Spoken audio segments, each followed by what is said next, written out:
महाराजा भूपिंदर सिंह का निधन 23 मार्च 1938 को 47 वर्ष की आयु में हुआ था। उनके आखिरी दिनों में उनकी तबीयत बहुत खराब थी और उनका इलाज प्रसिद्ध डॉक्टर बीसी रॉय कर रहे थे। महाराजा भूपिंदर सिंह पटियाला के शासक थे और उनका स्वास्थ्य 1930 के दशक के अंत में बिगड़ने लगा था। उनके स्वास्थ्य में गिरावट आई थी और विदेश यात्राओं के दौरान उन्हें 3 बार दिल का दौरा पड़ा था। अपनी मृत्यु से पहले उनकी आंखों की रोशनी चली गई थी, लेकिन उन्होंने अपनी पत्नियों और आसपास के लोगों को ये बात नहीं बताई। वे अपनी मृत्यु तक सफेद रेशमी शेरवानी पहनते रहे और उनके आसपास के लोगों को यह आभास नहीं होने दिया कि उन्हें दिखाई नहीं देता है। उनके निधन के समय केवल उनके डॉक्टर, प्रधानमंत्री और कुछ खास नौकरों को ही उनकी इस स्थिति का पता था।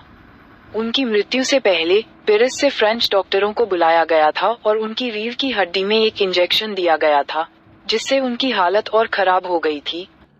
23 मार्च 1938 को दोपहर 12 बजे वह कोमा में चले गए और 8 घंटे बाद उनका निधन हो गया।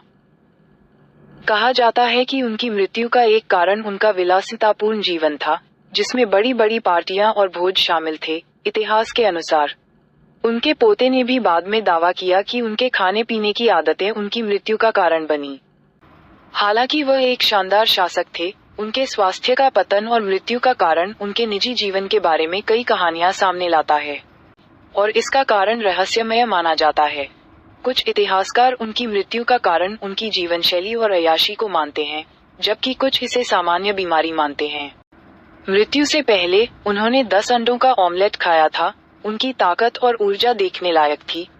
उनकी मृत्यु के समय वह राजसी कपड़े पहने हुए थे, गले में मोतियों की माला थी और कानों में बाली और हाथों में कड़े थे। उनकी मृत्यु के बाद उनके पार्थिव शरीर को एक तोपगाड़ी में रखकर अंतिम संस्कार के लिए ले जाया गया था और लगभग 10 लाख लोग उन्हें श्रद्धांजलि देने के लिए इकट्ठा हुए थे।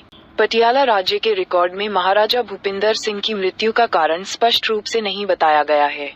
उनकी मृत्यु के बाद उनके बेटे यादविंदर सिंह ने पटियाला की गद्दी संभाली।